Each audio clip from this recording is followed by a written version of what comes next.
Assalamualaikum warahmatullahi wabarakatuh.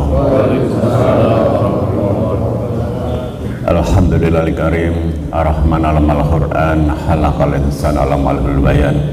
Asyhadu an la ilaha illallah wa la syarikalah wa asyhadu anna muhammadan abduhu wa rasuluhu la nabiyya ba'dah. Allahumma shalli ala sayyidina Muhammad wa ala ali sayyidina Muhammad.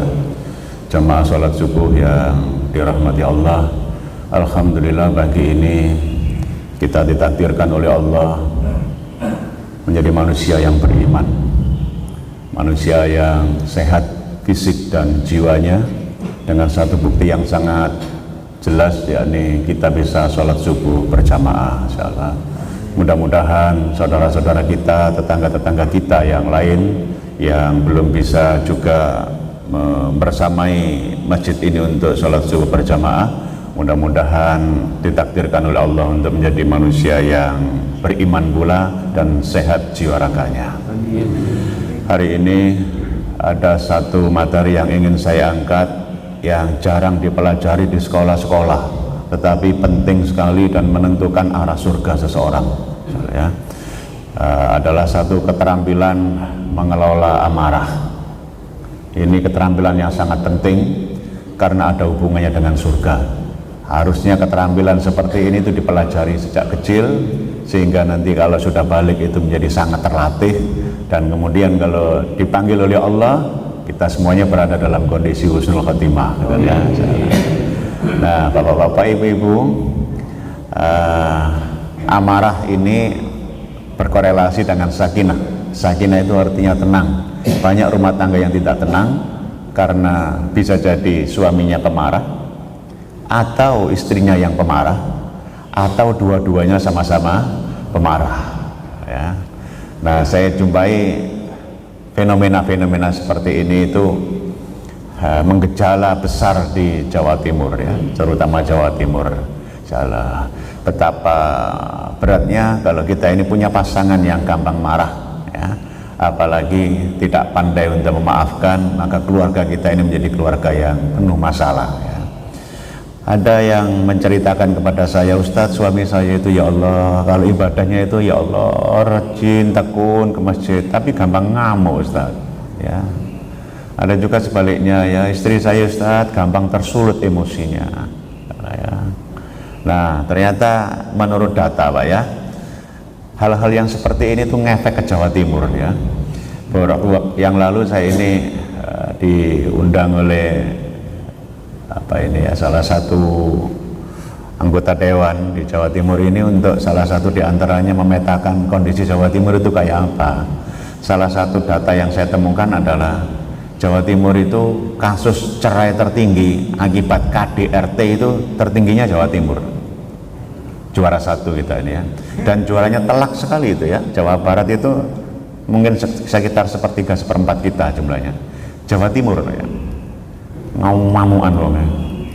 Insyaallah moroan tangan niki Jawa Timur menurut data, ya. Insyaallah. Nah, tentu saja yang hadir di depan saya ini tampaknya wajahnya tenang-tenang, teduh-teduh, tidak gampang marah, ya. Insyaallah. Tapi kan kita ini perlu juga melatih anak kita, menantu kita, ya, supaya nanti juga keluarganya menjadi keluarga yang sakinah, keluarga yang tenang, ya. Baik, saya awali dengan data ini. Secara umum data ini mengatakan perceraian memang tertinggi di Jawa Timur, dan yang sebabnya KDRT juga di Jawa Timur, ya. Apapun beragam latar belakangnya, ya. Sampai sempat saya ini terbelalak mata saya karena ada ibu-ibu yang bercerita tentang habis dibanting sama suaminya, ya. Ternyata cerita panjang suaminya, ternyata saya mengenalnya dan orangnya solid sekali. Alhamdulillah min dzalik. Jadi kalau sudah tersenggol amarah itu kadang-kadang seluruh status kita ini kadang-kadang gugur, ya, tiba-tiba gelap, ya. Maka kita perlu mempelajarinya, karena sekali lagi skill mengelola amarah itu ada hubungannya dengan surga, ya, ada hubungannya dengan surga. Jika kita tidak terampil, khawatir saja yang kita ahli ibadah jangan-jangan nanti gugur, ya, hak surganya gara-gara tidak terampil mengelola amarah.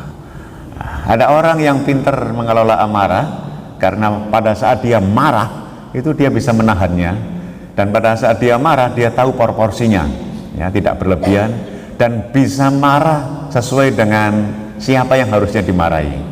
Misalnya contohnya begini Pak, di rumah tangga, kajian saya fokus ke arah rumah tangga, ya.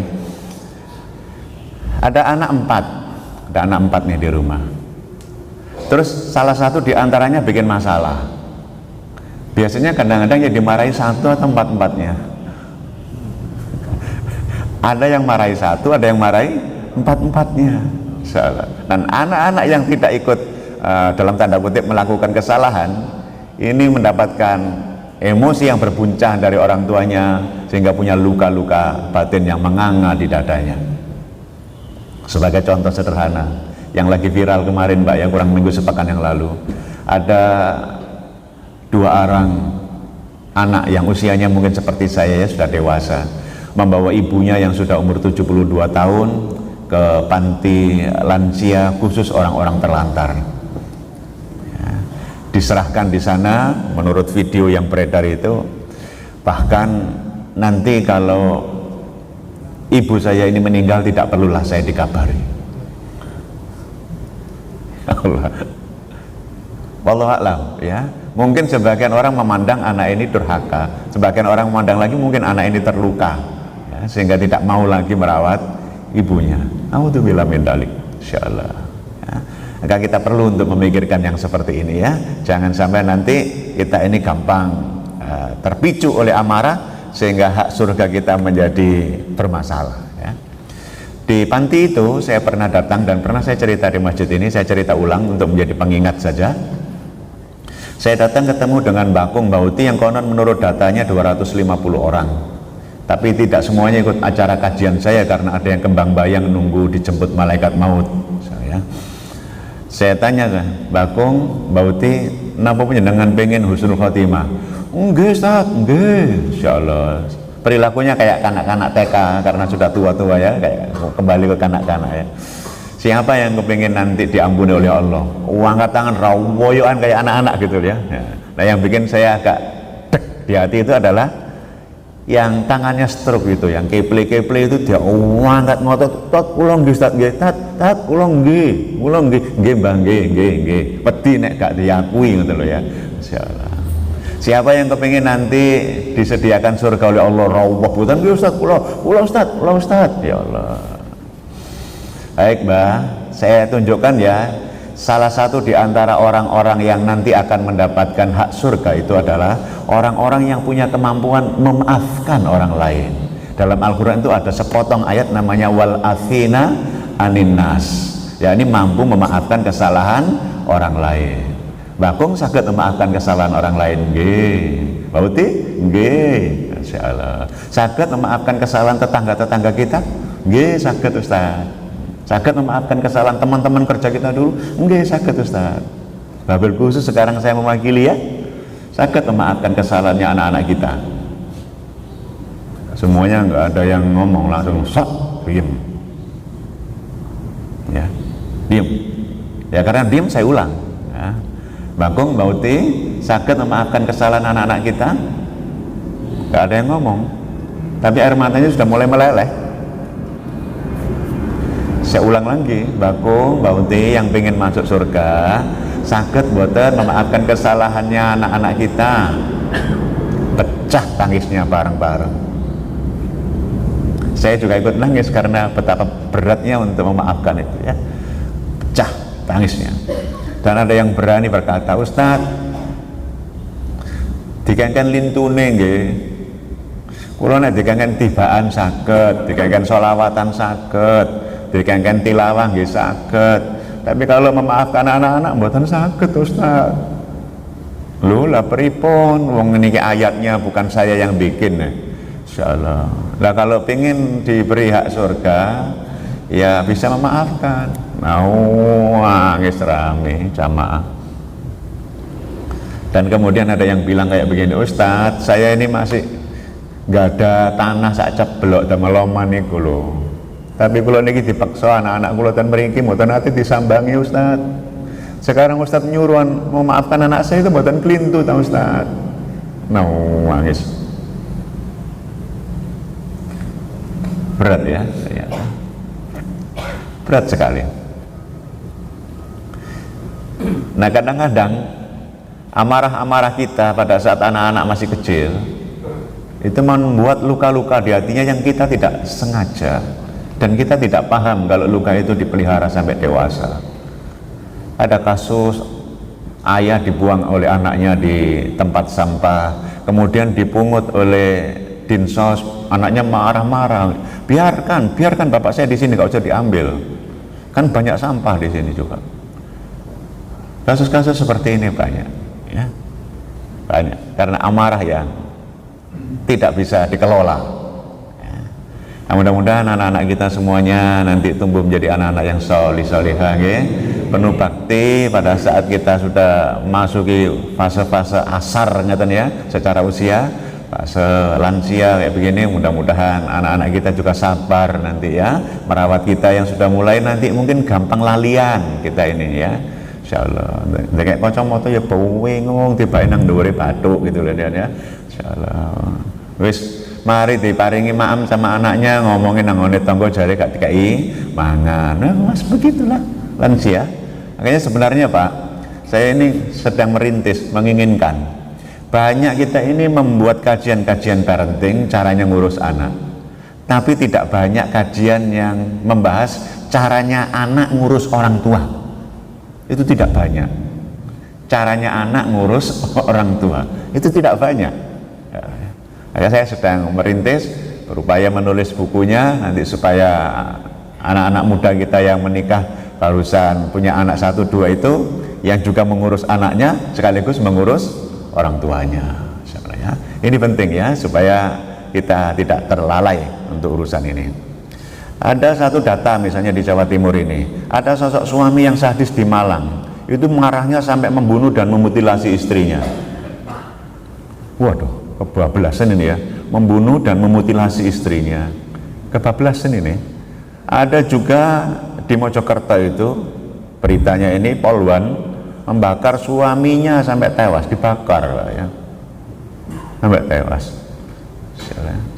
Cecok, marahnya nggak terkendali, suaminya dipegang, dikecerek sama apa itu, untuk mengecerek penjahat itu di tangga katanya, kemudian diambil pertalite, siramkan ke tubuh suaminya dan terbakar. Astagfirullahaladzim, naudzubillah min dzalik. Kenapa? Karena marahnya wis kesetanan, marahnya wis kesetanan ya, tingkatnya sudah tingkat gelap mata ya, wis kesetanan. Nah ini bagaimana caranya mengelola itu loh ya, supaya nanti kita tidak terjebak pada ini kan pasti bisik-bisikannya setan ya. Insyaallah. Sebab perceraian yang paling umum, ini ada salah satu seorang syekh yang saya kutip pendapatnya, Syekh Ali At-Tantawi. Seandainya seorang suami mau memanjangkan kesabarannya saat marah, seandainya seorang suami mau memanjangkan kesabarannya saat marah, dan seandainya seorang istri ketika melihat suaminya marah diam dan berhenti menjawab, itu seperti tidak melemparkan ember bensin ke api kemarahan. Jika mereka melakukan itu, niscaya 75% penyebab terjadinya perceraian akan hilang. Pendapat ini didukung oleh pengalaman yang valid ya, karena beliau ini telah menjadi hakim dan penasihat di pengadilan kasasi selama 27 tahun. Jadi pengalaman beliau mengatakan yang seperti itu ya, insyaallah, bahwa sebagian besar kejadian perceraian disebabkan oleh kemurkaan dari suami yang gelap mata dan kebiasaan istri itu yang menjawab saja ketika suami lagi marah. Makanya nanti kita perlu tahu bagaimana agama kita ini membimbing kita ini kalau kita sedang dilanda amarah ya. Tapi kita belajar lebih dulu nih ya, insyaallah di dalam surat At-Taghabun ayat 14 kita diingatkan oleh Allah dengan penuh inspiratif saya kira ini ya, masyaallah. A'udzubillahi minasyaitonirrajim. Ya ayyuhalladzina amanu, hai orang-orang yang beriman. Nun sewu panjenengan beriman mboten? Nggih, alhamdulillah. Kalau penjenengan beriman, nah ini ayat buat penjenengan. Kalau penjenengan beriman ya, kalau nggak beriman ya bukan ayat buat penjenengan ini. Ini ayat buat penjenengan kalau memang penjenengan beriman. Ya ayyuhalladzina amanu inna min azwajikum wa auladikum aduwwan lakum fakhdaruhum wa in ta'fu wa tasfahu wa taghfiru fa innallaha ghafurur rahim. Orang-orang yang beriman, sesungguhnya di antara pasangan-pasangan hidupmu, berarti suami atau istri, dan anak-anakmu, ada yang menjadi musuh bagimu. Sudah diingatkan oleh Allah ya, ada yang jadi musuh bagimu. Tentu saja tafsirnya bukan setiap anak, setiap istri, setiap suami itu musuh ya. Ada itu berarti di antara mereka mungkin saja ada ya, tidak semuanya. Maka berhati-hatilah kamu terhadap mereka. Berhati-hati ya, berhati-hati memperlakukan pasangan, berhati-hati memperlakukan anak. Insyaallah. Dan jika kamu memaafkan dan tidak memarahi serta mengampuni mereka, sesungguhnya Allah Maha Pengampun lagi Maha Penyayang. Masya Allah. Ada kata-kata tidak memarahi, berarti ini ada kata kunci juga. Kita ini bisa gampang marah juga, tersulut oleh perilakunya pasangan dan anak-anak kita. Kadang-kadang kalau dengan orang lain, nah ini ada curhatan seorang istri ya, ketika saya di salah satu pesantren. Ustadz, suami saya itu mubalik, penceramah, Masya Allah Bu, Alhamdulillah. Terkenal Ustadz, iya Alhamdulillah Bu, ya Insya Allah bersyukur. Tapi kalau di rumah itu nggak ngomong belas itu Ustadz, mau meneng aja Insya Allah. Ternyata beda ya, kadang-kadang di luar sama di dalam itu. Insya Allah. Itu sebabnya saya kemudian berpikiran, kalau begitu ternyata surat keterangan kelakuan baik yang pernah kita urus pada saat kita muda cari kerja dulu Pak ya, surat keterangan kelakuan baik itu mestinya tidak ditandatangani oleh polisi, tapi ditandatangani oleh istri kalau sudah punya, ya, ditandatangani oleh suami, oleh bapak, oleh ibu yang tahu betul ya tabiatnya itu ya. Saya pernah protes yang seperti ini ya, surat keterangan kelakuan baik kok ditandatangani polisi. Emang polisi tahu tak ya siapa saya? Yang paling tahu adalah ibu saya, bapak saya. Alhamdulillah. Terus kemudian ada kebijakan, surat itu kemudian statusnya berubah menjadi SKCK, surat keterangan catatan kriminal lah. Kalau itu polisi punya data, polisi punya data. Tapi kalau surat keterangan kelakuan baik kok gak pasti yakin aku ya. Insyaallah wong-wonge dhewe ya kurang tentu apik kok insyaallah ya. Insyaallah. Baik. Maka kita perlu berhati-hati ya. Berhati-hati terhadap istri, anak-anak kita ini berhati-hati terhadap suami kita, berhati-hati ya. Masya Allah. Nah berhati-hati ini ragam perilakunya juga banyak. Di antaranya berhati-hati kalau memberi makan. Berhati-hati, jangan sampai pulang membawa makanan atau rezeki yang haram. Terus pasti angel diatur orang itu, pasti. Ya, jangan sampai nanti keluarga kita itu kemasukan barang-barang haram. Jangan sampai. Terus pasti masalah. Saya ini kan konsultan pendidikan ya, sebelah ini. Di beberapa sekolah juga ya. Itu kalau ada anak yang luar biasa, beling angel diatur. Itu biasanya yang saya panggil itu orang tuanya. Dan saya milih bapaknya. Pak, ini guru-guru membantu betah didik anak penjenengan. Nah, biasanya kalau sudah saya ngomong, Ustadz, tolong Ustadz, jangan dikeluarkan lah anak saya ini, insyaallah. Lah gimana? Nggak ada yang mampu yang didik, insyaallah. Tolonglah Ustadz, gimana caranya? Jenengan mau bekerja sama dengan sekolah supaya nanti kami bisa dimudahkan Allah untuk mendidik anak-anak. Nggih Ustadz. Ngaten nggih, pesen kula. Nggih Ustadz, ya napa? Dilakoni lho nggih, nggih, insyaallah. Pastikan yang masuk ke mulut anak-anak penjenengan ini halal saja ya, halal saja, jangan ada yang sedikit haram pun. Insya Allah nanti kami bisa betah didik anak-anak penjenengan ini. Ustaz ya, nunduk biasanya nangis karena pekerjaannya yang terserempet-serempet gitu ya, haram-haram ya. Tolong pastikan jangan sampai sesuap pun masuk ke mulut anak penjenengan ini yang haram, nanti masalah, kami nggak mampu. Karena setiap makanan yang haram masuk ke mulut ini akan menjadi daging, yang daging itu tempat cangkruannya setan, dan setan punya tempat kos untuk bisik-bisik di hatinya terus menerus. Nah, kami kesulitan sekali ya. Ya Bu, tolong sampaikan kepada suami dengan penuh kesantunan dan penuh rasa harap. Ya Bi, aku iki luwih seneng jenengan paringi nafkah sing halal tur akeh ya, timbangannya haram tapi sithik gitu ya. Halal Pak ya, pastikan halal itu penting karena ini harus hati-hati ya. Hati-hati yang masuk ke mulut anak-anak berupa makanan, hati-hati yang masuk ke telinga anak, ke mata anak berupa pendidikan itu ya, masuk ke telinganya anak. Astagfirullahaladzim, saya ini punya asumsi Pak, tapi belum jadi riset ya. Ada satu riset awal yang melakukan ini David Miquelin. David Miquelin itu meneliti pasukan-pasukan Inggris dan pasukan-pasukan Prancis pada saat Perang Dunia II. Itu ternyata di lapangan itu yang lebih perkasa itu ternyata pasukan Inggris. Pasukan Prancis itu tidak seberapa tangguh di lapangan. Diteliti oleh David Miquelin itu agak panjang, dan hasil penelitiannya mengejutkan bukan main.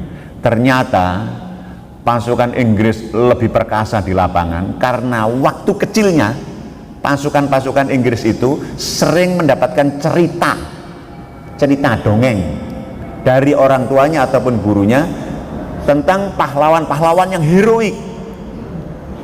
Sementara Prancis sering mendengarkan cerita-cerita yang melankolis. Ternyata pengaruhnya besar ya. Insyaallah. Lah saya untuk berapa bulan ya Allah, enggak nangisi Prancis, enggak membanggakan Inggris saya. Saya ingat Indonesia. Indonesia ini dulu zaman saya itu cerita yang sering beredar tuh kancil nyolong, Masya Allah. Makanya sekarang Pak jadinya coba cari di pemerintahan kita ini, sulit nggak cari berita korupsi? Enggak, mau maling hampir di semua lapisan. Maling-malingnya banyak sekali ya, karena jadi kancil ya.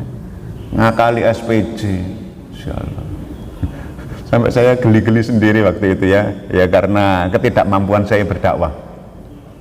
Mengeluarkan uang 200.000 di tol Sidoarjo, pom bensin saya keluarkan ya. Insya Allah isi Mas, Insya Allah. Saya buka tangki saya. Setelah saya buka, saya tetap duduk di supir. Pak niki pertalite apa pertama? Saya jawab ya dengan nyantai gitu. Sak karepmu Mas, sak karepmu. Pertalite ya sini podo ya ya.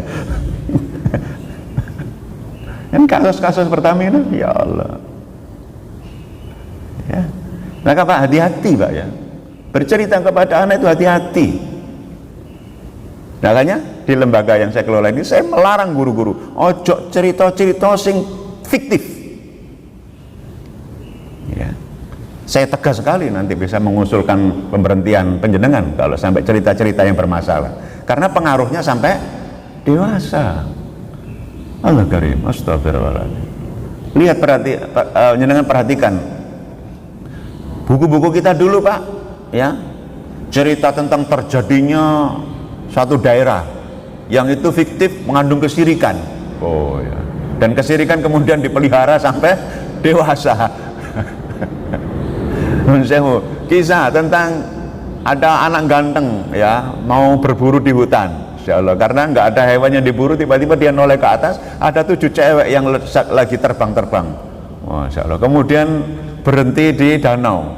Nah, kemudian mandi. Nah, setelah mandi dia ngintip, ngendap-ngendap ngambil. Wah, hafal semuanya penjenengan ini ya. Masya Allah. Namanya siapa itu Pak? Hafal semuanya. Ya, padahal tidak pernah keluar di ujian ya. Tapi lengket di sini. Masya Allah. Itulah bahayanya cerita. Makanya harus hati-hati. Hati-hati kalau kasih makan, hati-hati yang masuk lewat telinga, hati-hati yang masuk lewat mata. Harus hati-hati. Kalau nggak gitu, efeknya nanti bisa jadi masalah karakternya ini ya. Termasuk efek-efek pada gampang marah ini ya. Insya Allah. Marah itu manusiawi ya. Marah itu manusiawi. Rasulullah pun pernah menyampaikan bahwa aku ini manusia biasa, aku bisa senang sebagaimana manusia senang, aku bisa marah sebagaimana manusia marah. Hadisnya sahih, riwayat Muslim nomor 2603. Tentu marahnya Rasulullah berbeda dengan kita. Kalau kita mendapatkan cerita-cerita dari guru-guru TPQ kita, Rasulullah itu kalau urusan pribadi tidak gampang marah, ya. Dihina, dibully, dicaci maki, dilempari, tidak gampang marah. Hanya marah itu kalau ada urusan syariat agama dilecehkan, ya. Kalau kita kan kebalik kadang-kadang, ya. Insyaallah untuk urusan pribadi kita marah, kalau untuk urusan agama kita diem aja kadang-kadang, ya. Palestina dinistakan kayak begitu, kalau kita nggak marah masalah Pak akidah kita itu, ya. Ya? Gitu Rasulullah, ya. Dari Abu Hurairah radhiyallahu anhu berkata, seorang laki-laki berkata kepada Nabi sallallahu alaihi wasallam, berilah aku wasiat. Beliau menjawab, jangan engkau marah. Lelaki itu mengulang lagi, jawabannya tetap sama, jangan engkau marah. Pakai kata jangan, sesuatu yang sangat penting, ya. Jangan engkau marah, ya. La tusyrik billah, jangan menyekutukan Allah. Sesuatu yang sangat berbahaya, resikonya sampai neraka, resikonya kehilangan surga, itu pakai kata jangan ini. Pakai kata jangan. Jangan marah ini menunjukkan bahwa melampiaskan kemarahan adalah sumber segala keburukan dan menahannya adalah penghimpun segala kebaikan. Menahan dan melampiaskan itu ternyata efeknya berbeda, ya. Jadi kalau marah itu tahan, ya. Maksud jangan marah dalam perkataan tadi ada dua, yakni menahan diri ketika ada sebab yang membuat kita marah sampai marahnya jadi reda. Yang kedua, jangan sampai melakukan kelanjutan dari marah. Ya, jadi kalau marah hentikan, kemudian efek lanjutannya jangan. Misalnya ya memukul, kemudian membenturkan kepala dan sebagainya. Bersabar, ya, tahan diri dulu. Menahan marah itu kunci segala kebaikan. Ada nasihat lagi nih, ya, dalam kitab Syarhu Sahih Muslim. Bukanlah orang kuat yang sebenarnya dengan selalu mengalahkan lawannya dalam pergulatan atau perkelahian, tetapi tidak lain orang kuat itu yang sebenarnya adalah yang mampu mengendalikan dirinya ketika marah. Jadi definisi orang kuat itu adalah yang mampu mengendalikan dirinya ketika marah. Yang mengatakannya adalah orang yang sangat mulia, Rasulullah SAW. Mampu mengendalikan dirinya ketika marah, insyaallah, ya. Barang siapa yang mampu mengendalikan dirinya ketika itu, maka sungguh dia telah mampu mengalahkan musuhnya yang paling kuat dan paling berbahaya, hawa nafsunya. Saya diberi nasihat oleh guru saya, ya. Guru saya itu memberi nasihat mak cespleng di hati saya. Le, kowe iku nek melu jihad perang ngono ya. Nek terus perang lawan musuh dalam kondisi jihad kayak gitu dan dirimu itu kalah. Nah, resiko paling banter kamu mati. Dan kalau kamu mati, peluang surganya super tinggi. Nah, kondisi perang kita kalah lawan musuh, paling banter efeknya mati dan itu dirindu surga. Tapi kalau kamu sama hawa nafsumu itu kalah, mungkin kamu diurip tapi resikonya nanti neraka. Sama hawa nafsu kalah, wah resikonya besar itu, Pak. Ya. Maka betapa pentingnya mengelola hawa nafsu ini, ya. Ini kan keterampilan yang tingkat tinggi nih, ya. Inilah makna kekuatan yang dicintai oleh Allah yang disebutkan dalam sabda Rasulullah SAW. Orang mukmin yang kuat lebih baik dan lebih dicintai daripada mukmin yang lemah, meskipun di dalam keduanya ada kebaikan, ya. Masya Allah. Ini yang dimaksud ini, mampu mengendalikan hawa nafsunya, ya, menundukkan hawa nafsunya. Imam Ja'far bin Muhammad dawuh, melampiaskan kemarahan adalah kunci segala keburukan. Kunci segala keburukan itu melampiaskan marah, ya. Ada yang marah terpuji tentu saja, ya, disampaikan oleh Ummul Mukminin Aisyah radhiyallahu anha. Rasulullah SAW tidak pernah marah karena urusan pribadi beliau, kecuali jika dilanggar batasan syariat Allah, maka beliau SAW akan marah dengan pelanggaran tersebut karena Allah. Jadi karena Allah marah, Rasulullah marah, ya.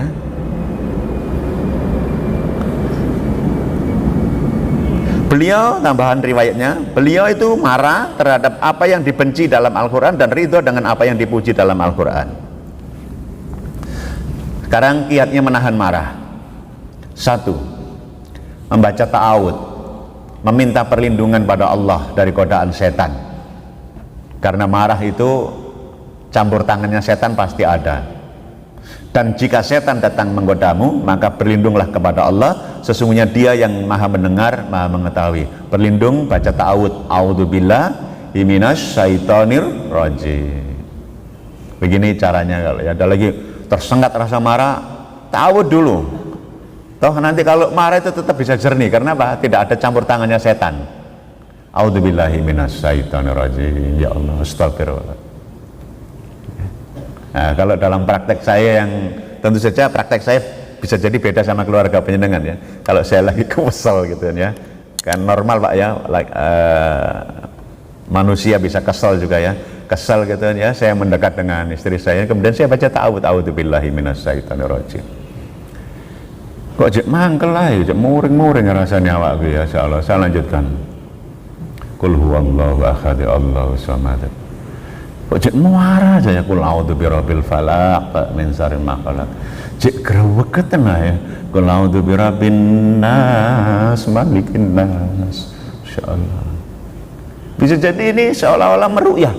Yang diruqyah bukan istri, bisa jadi di dada saya yang lagi niup-niup setan itu di dada saya sendiri. Ya. Yang kemudian saya tiba-tiba merasa sok paling benar. Makanya saya harus berlindung dulu kepada Allah biar pikiran ini bisa jernih. Ya, bisa jernih. Penting sekali ini ya, ta'awud ya, menahan marah. Pada suatu hari aku duduk bersama-sama Nabi SAW, sedang dua orang lelaki saling mengeluarkan kata-kata kotor satu dengan yang lainnya. Salah seorang daripadanya telah merah mukanya dan tegang urat lehernya. Lalu Rasulullah SAW dawuh bersabda, sesungguhnya aku tahu satu perkataan sekiranya dibaca tentu hilang rasa marahnya. Jika sekiranya ia mau membaca a'udzubillah minasyaitoni, a'udzubillahi minasyaitoni, aku berlindung kepada Allah dari godaan setan, niscaya hilang marahnya. Ya. Jadi ucapkan ta'awud, ucapkan ta'awud, insyaallah. Yang kedua diam Pak ya, diam. Habis ta'awud langsung diam saja dulu kalau masih marah. Kenapa? Jika salah seorang di antara kalian marah, diamlah, diam dulu. Supaya nanti kita tidak mengeluarkan kata-kata kotor, diam. Diam, tutup mulut dulu, tenang, sampai tenang. Kalau diam juga masih belum bisa meredakan marah kita, ganti posisi. Kalau kita berdiri duduk, kalau duduk masih marah, ya Allah baring. Kalau baring masih marah, mungkin berangkat ke posisi yang lain, ngapain? Wudhu, ambil wudhu. Ya, kenapa? Karena sesungguhnya amarah itu dari setan, dan setan diciptakan dari api. Api akan padam dengan air. Apabila salah seorang di antara kalian marah, hendaklah ia berwudhu. Dawuhnya Rasulullah. Terakhir, ini teks terakhir ya. Ini penting Pak ya. Ibu-ibu kalau ada ibu-ibu di sini bisa memfoto slide ini dikasihkan ke suami ya. Ini cara meredakan amarah Pak ya. Wasiat dan janji Rasulullah. Barang siapa menahan marahnya, barang siapa menahan marahnya, padahal mampu meluapkannya, jadi mampu meluapkan, tapi ditahan, Allah akan memanggilnya di hadapan para makhluk pada hari kiamat untuk memberinya pilihan bidadari yang ia inginkan. Pun jangan golek Pak ya, insyaallah.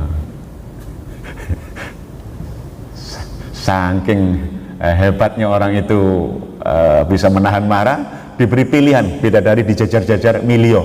Oh, insyaallah, itu kan menarik buat laki-laki Kak ya, insyaallah. Kasih ini Bu ya kalau suami marah, insyaallah. Tentu penjenengan jangan cemburu di dunia ya, karena di surga itu tidak ada persoalan rumitnya cemburu itu tidak ada ya, sudah dicabut oleh Allah ya, dicabut oleh Allah.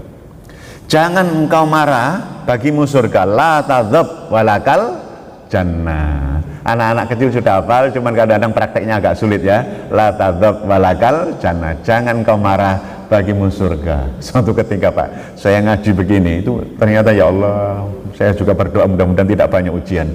Saya diuji oleh Allah Pak. Di Sidoarjo, dekatnya Pasar Suko, jalannya lebar, jalan provinsi, dekat masjidnya.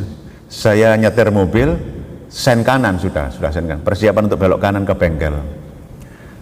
Kepelan itu ya, udah ada panitia yang meminta sumbangan untuk bangun masjid, kan berarti situasinya tidak jalan yang sangat lurus kenceng, pelan.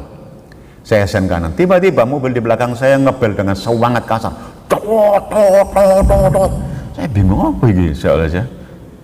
Saya kira dia tergesa-gesa mungkin bawa sesuatu, mungkin orang sakit atau apa. Saya berhenti, kemudian nyawali dari kanan, war.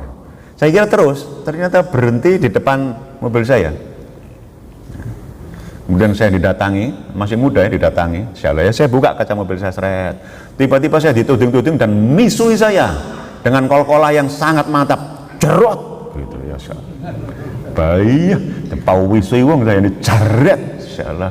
Saya tiba-tiba langsung terpawancing, emosi saya gemetar tangan saya ya, karena dia sudah mendekat ke mobil saya sudah siap-siap menghentakkan apa ini pintu mobil, kalau dia macam-macam gitu ya. Saya tuh gemetaran kemeringat tangannya. Tapi kemudian saya tiba-tiba eling, aku ingin ngaji, ngandani jamaah, la tadzab walakal jannah. Terus mimpes marah menang asrat. Insyaallah dia muring-muring tak jarno se ya. Terus akhirnya ya wes, monggo lanjut sebenarnya. Insyaallah. Akhirnya dia lanjut ke Wenceng. Ya Allah. Nah, kalau saya ngeladeni mungkin masalah lanjut-lanjutannya ada. Cuman saya terlanjur ngomong di hati ya, insyaallah, karena tidak tahan dipisui tadi ya, insyaallah. Kau ini gak harus yang mbok pisui kiai ya, insyaallah. Karena ben aku ngaji nang masjidmu terus rone aku sing ngaji lah ya kelejang-kelejing kamu ya Allah. Ada ujiannya kayak begitu Pak, ya Allah. Insyaallah berat sekali ya, insyaallah. Saya juga berlindung kepada Allah, ya Allah jangan diberi ujian yang banyak-banyak ya Allah, ya Allah. Tapi saya harus sampaikan materi ini kepada jamaah ya, supaya penjenengan nanti juga punya hak surga ya. Ada kisah menarik ini Bu, tolong disimak baik-baik Bu ya, kalau ada punya suami pemarah ya. Ini kisahnya menarik sekali. Ada budak ya, tuannya itu namanya Ali bin Al-Husain ya. Jadi budak itu diminta untuk menuangkan air untuk wudhunya sang tuan, ya kayak padusan gitu Pak ya, kayak padusan sur gitu kan ya. Nah tiba-tiba wadahnya, gentongnya ini terjatuh, pecah, deyar dan melukai tuannya. Otomatis tuannya bisa marah kan? Insyaallah. Maka kemudian sang tuan namanya Ali ini lantas mengangkat kepala, gak sida wudhu, mengangkat kepala, memandang budak wanita itu, dan budak itu lantas mengatakan, ini mungkin budaknya sering ngaji ya, mengatakan kayak begini. Wal kadhiminal ghaid, wal kadhiminal ghaid, ciri-ciri penghuni surga adalah orang yang mampu menahan marah. Jadi Arab diseneni jeragane itu, dia mengeluarkan ayat wal kadhiminal ghaid, ciri orang penghuni surga adalah orang yang mampu menahan marah. Insyaallah. Gimana responnya tuan yang juga ngerti Al-Quran itu? Ali kemudian berkata, aku tidak jadi memarahimu. Aku tidak jadi memarahimu. Marahnya langsung hilang. Kenapa? Karena sudah disebut surga. Dan kemudian budak itu membaca lagi lanjutannya. Wal afina anin nas, ciri orang penghuni surga adalah mampu memaafkan kesalahan orang lain. Jadi tuannya lagi marah, dihentikan kemarahannya, kemudian dibacakan ayat lanjutannya ya. Wal afina anin nas, ciri orang ahli surga adalah mampu memaafkan kesalahan orang lain. Terus Ali menyatakan, aku sudah memaafkanmu ya, aku tidak marah kepadamu dan aku memaafkan kamu. Kemudian sang budak itu membacakan lagi, wallahu yuhibbul muhsinin, Allah menyukai, Allah mencintai orang-orang yang berbuat kebajikan. Kemudian tuannya ini berkata, sekarang aku berbuat baik, yakni engkau aku bebaskan, aku merdekakan. Masya Allah. Ayat lengkapnya ada di sini Pak ya. Ciri-ciri orang penghuni surga itu adalah alladzina yunfikuna fis-sarai wad-dara, ya, yaitu orang yang senangannya infak baik lapang maupun sempit. Yang kedua ya, wal kadhiminal ghaid, yakni mampu menahan marah. Dan yang ketiga, wal afina anin nas, mampu memaafkan. Wallahu yuhibbul muhsinin, Allah mencintai, Allah mengatakan di hati kita I love you kepada orang-orang yang mampu berbuat kebajikan. Berbuat kebajikan kayak apa? Ya tadi dia infak, menahan marah, memaafkan. Semuanya ini kan urusan hati Pak ya. Infak itu urusan hati, bukan urusan kekayaan. Insyaallah duwe akeh tapi hati ini medit, gak mungkin bisa infak. Ya, gak mungkin. Dua titik medit tambah gak mungkin namanya Pak. Salah ya. Yang kedua, menahan marah itu urusan hati, memaafkan itu juga urusan hati. Masalah. Jadi amalan yang terkait dengan hati itu impactnya besar sekali, ya, impactnya besar sekali urusan hati itu. Ya. Mudah-mudahan jamaah yang hadir di sini diberi rezeki oleh Allah sehingga bisa berinfak setiap hari, insya Allah ya, baik lapang maupun sempit senangan infak. Mudah-mudahan pandai menahan marah. Kalimatnya menahan loh Pak, bukan melampiaskan ya Bu ya, menahan. Jadi tolong jangan ada kalimat aku nak muring nek gak tak der-derno gak lega hati kula, itu keliru itu ya, keliru itu. Wah, gak cocok sama Quran ya. Dan yang ketiga adalah mampu memaafkan kesalahan orang lain. Masya Allah. Sampai di sini dulu, angkat tangan kanannya Pak ya, biar nggak ngantuk kebiasaan saya ini ya. Letakkan di pundak sebelah, kita berdakwah. Nah, kita berdakwah ke pundak sebelah. Nah, ikuti kata-kata saya. Ojo ngamuan, ojo murang-muring ae. Sing sabar nggih, tahan marah dan maafkan. Mudah-mudahan masuk surga. Alhamdulillah. Pun bales tangan kirinya, Masya Allah. Ojo omong toh, lakonono dewe. Sing sabar nggih, tahan marah, maafkan. Mudah-mudahan masuk surganya Allah. Mengendalikan marah itu menunjukkan kualitas kecerdasan emosional. Kecerdasan emosional. Ada satu riset yang mengatakan 80% kesuksesan seseorang ditentukan oleh kecerdasan emosionalnya, sementara 20% yang ditentukan oleh IQ-nya, otaknya. Jadi betapa dahsyatnya kecerdasan hati itu, sampai 80%. Risetnya kayak begini Pak ya. Makanya kalau anak-anak kita ini punya skill menahan marah, punya skill bisa memaafkan, itu 80% kemungkinannya menjadi orang-orang yang sangat sukses ya. Menahan marah, wal afina aninas. Tidaklah seseorang diberi sesuatu oleh Allah yang lebih baik dan lebih luas daripada kesabaran. Kesabaran ya, kita bahas tentang kesabaran dulu sebentar ya, kesabaran. Wabasiris sabirin, dan berikanlah berita gembira kepada orang-orang yang sabar. Perhatikan Pak, orang-orang yang sabar itu ada berita gembiranya dari Al-Quran. Apa berita gembiranya dari Al-Quran itu? Perhatikan, nomor 1. Wallahu yuhibbus sabirin. Allah menyukai orang-orang yang sabar. Gampangannya seolah-olah bayangan manusia kayak saya ini, Allah itu bisik-bisikan di hati kita satu kalimat, I love you. I love you. Masya Allah. Kalau Allah yang bisikan I love you, saya kira hidup kita sudah beres Pak ya.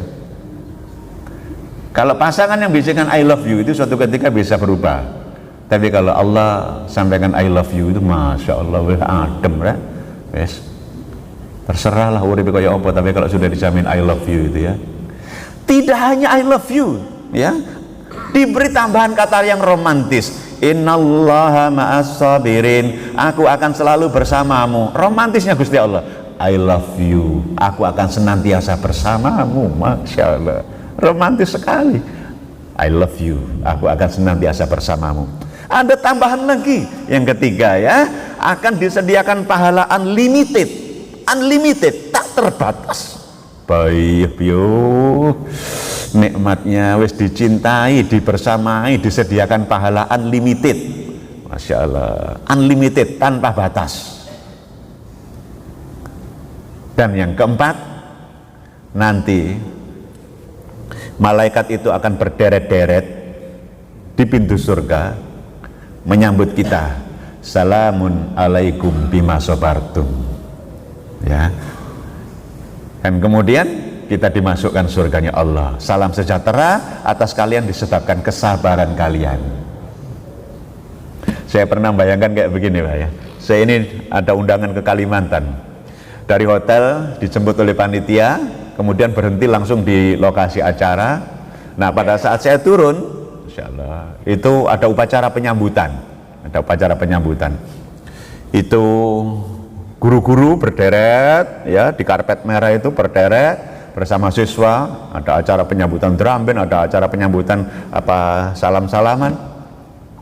Saya disambut berderet-deret kayak begitu, terus kemudian saya dikalungi bunga, Setelah dikalungi bunga, kemudian dipersilahkan naik ke mimbar untuk mengisi acara. Saya nangis, Pak. Nangisnya sederhana. Bayangno ayat nih gitu. Masya Allah, dihormati menungso rasanya kayak gini.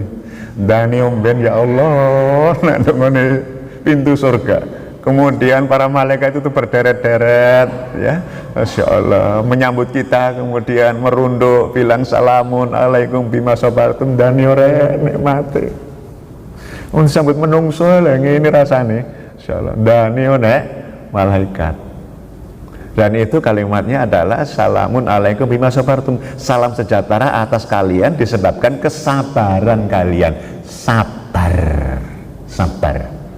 Jadi kalau tidak sabar tidak mendapatkan penyambutan begini ya. Masya Allah. Dengan minat mboten Mbak kalau masuk surga disambut ngeten niki. Masya Allah. Yang minat berapa orang? Masya Allah. Masya Allah. Minat ini saestu dah. Minat biasa atau minat pol? Masya Allah, letakkan di pundak sebelah, letakkan di pundak sebelah. Masya Allah, sing sabar ya. Mudah-mudahan dapat pintu surga yang luas. Masya Allah, angkat tangan kirinya. Masya Allah, sampean yo sing sabar. Ojo ngamuan, ojo murang-muring ae nggih. Mudah-mudahan diparingi surga. Alhamdulillah. Sabar Pak ya, insyaallah. Ten jamaah ngaten nggak nang gampang muring-muringan insyaallah ya. Gak cocok titik tak mirip dirawasani sawen ya masyaallah. Insyaallah. Wis ana makan pagi ngono ya ono sing dicacah sih. Insyaallah sing soto encer ora. Oh, insyaallah. Sing sabar nggih. Insyaallah sabar ya. Sabar terhadap keluarga kita ya, anak-anak kandung kita. Mudah-mudahan anak kita ini beruntung punya ayah yang sabar, punya ibu yang sabar, punya mertua yang sabar. Insyaallah. Niki pun enten sing enggak ada mantu ah. Ampun, Masya Allah. Karena saya lihat itu ya Allah yang datang ke rumah saya itu pertengkarannya aneh-aneh. Masya Allah. Ya, ada itu kalau sudah jadi mertua kayak saya dengan ini seumur ini. Kadang-kadang datang ke rumah anak Pak itu nggak mampu nahan lidah ini loh. Oh no, aja komentari ya, saya umbah-umbah nih ngelumbruk, saya piringnya gak dicuci. Oh no, aja komentari ya Allah. Kemudian mantunya jadi gak seweneng, anaknya jadi gak seweneng. Masya Allah, sudah Pak ya, tahan. Saya diberi nasihat oleh guru saya, kalau datang ke rumah anakmu yang sudah berkeluarga, tahan lidahmu, gak usah komentar, tahan ya, kecuali dia mengerjakan urusan-urusan yang melanggar syariat, baru dinasihati. Nek perkara umbah-umbahan gurung disentuh karpe lah insyaallah ya. Mosok tukaran perkara umbah-umbahan ya gak keren belas ini insyaallah ya. Ya, kalau dia nggak salat subuh lah itu baru urusan ini ya, urusan penting. Insyaallah. Okay? Ini nikmatnya bukan main ya. Sabar adalah separuh keimanan ya. Sungguh menakjubkan urusan seorang mukmin. Sesungguhnya semua urusannya adalah baik untuknya. Dan jika ia mendapatkan kebaikan, dia pandai bersyukur, dan dia mendapatkan keburukan atau cobaan, dia bisa bersabar. Ini nasihat untuk para ayah. Pak niki Pak nggih, ini ayatnya jelas. Dan pergaulilah istrimu dengan akhlak yang baik, dan pergaulilah istrimu dengan akhlak yang baik. Kemudian jika kamu tidak menyukai, tidak suka sama istri kita, maka sing sabar. Sing sabar. Saya menerjemahkan akhlak apa ini, ayat ini ke perilaku saya begini Pak, monggo kalau dengan tiru monggo, kalau cari yang lain monggo ya. Jadi kalau sudah contoh tidak harus dari saya. Misalnya gini, saya ini lagi kesel hati gitu ya. Maka begitu saya kesel hati, saya langsung otak saya ini mencari hal yang paling saya hutang budi sama istri. Hutang budi sama istri. Yang paling baik perilakunya istri saya itu saya ingat-ingat di sini. Saya kunci betul sehingga rumah tangga saya insya Allah sudah lebih dari 30 tahun itu aman-aman saja. Apa itu adalah? Saya ketika marah Pak, selain mengucapkan ta'awud, diam dan seterusnya itu, saya mengingat satu kelebihan istri saya.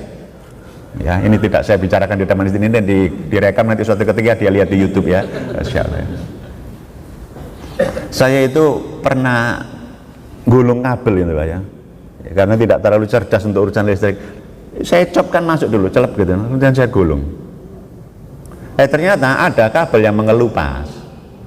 Lengket lah tangan saya. Saya baru ngerti kalau kesetrum itu lengket.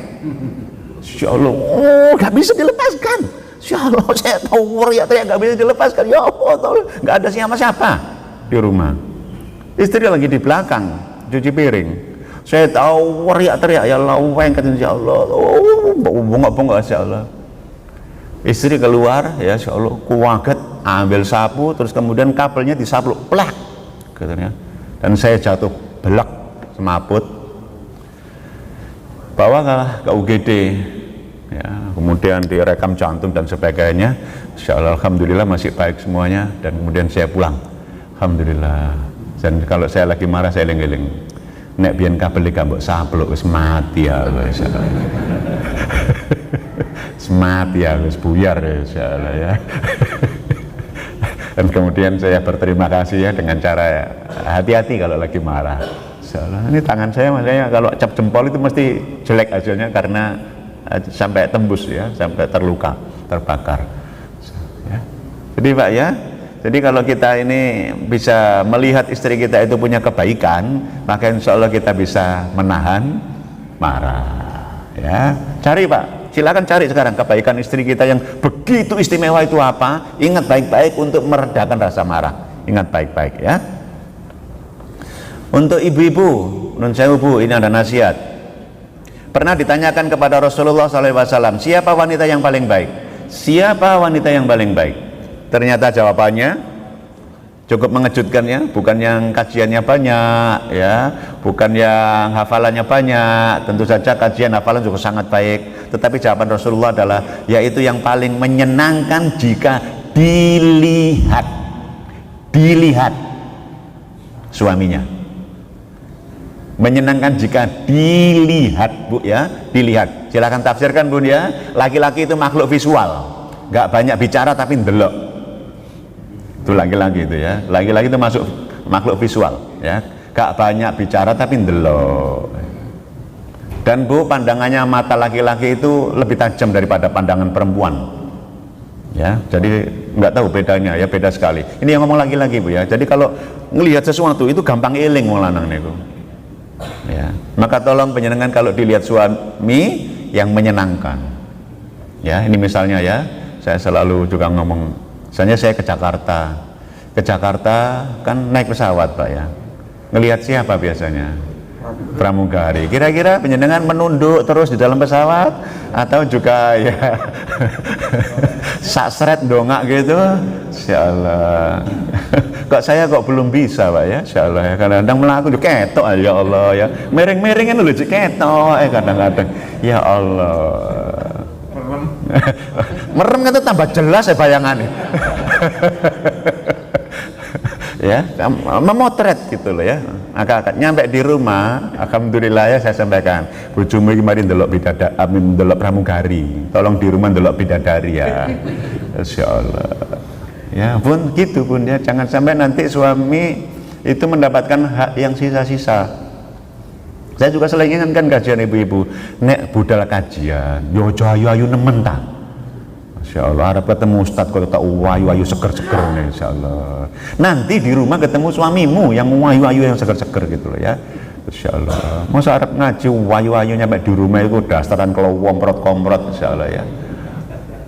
Oke, insyaallah Bun ya. Ini supaya nanti suami reda, gampang reda amarah-amarahnya ya.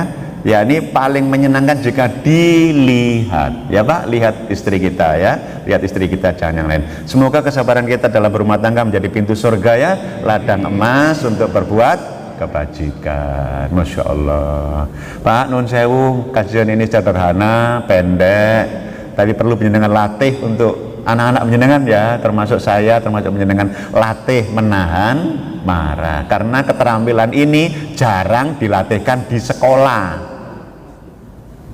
Dan juga saya waktu kuliah juga tidak mendapatkan satu SKS cara menahan marah gitu, nggak ada. Insyaallah ya. Nah, tolong dilatihkan. Kenapa? Karena ini ada hubungannya dengan kesempatan kita masuk surga. Masya Allah. Saya tanya Pak sekarang, Jenengan bisa memaafkan kesalahan istri penjenengan? Masya Allah, alhamdulillah. Ibu-ibu bisa memaafkan kesalahannya suami? Nah, alhamdulillah ya. Untuk abot itu insyaallah. Masyaallah. Ya, tapi ini bagus loh jamaah ini ya. Di tempat lain saya tanya ibu-ibu, sakit memaafkan kesalahan suami? Jawabannya insya Allah. Dan kemudian bilang, ya ndelok-ndelok kesalahannya dhisik Ustaz kaya apa ya insyaallah.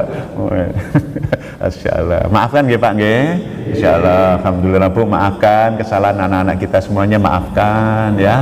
Mudah-mudahan kelembutan hati kita ditiru oleh anak-anak kita ya, ditiru oleh anak-anak kita. Kalau jenengan marah banting pintu Pak, nanti anak-anak juga akan banting pintu ya.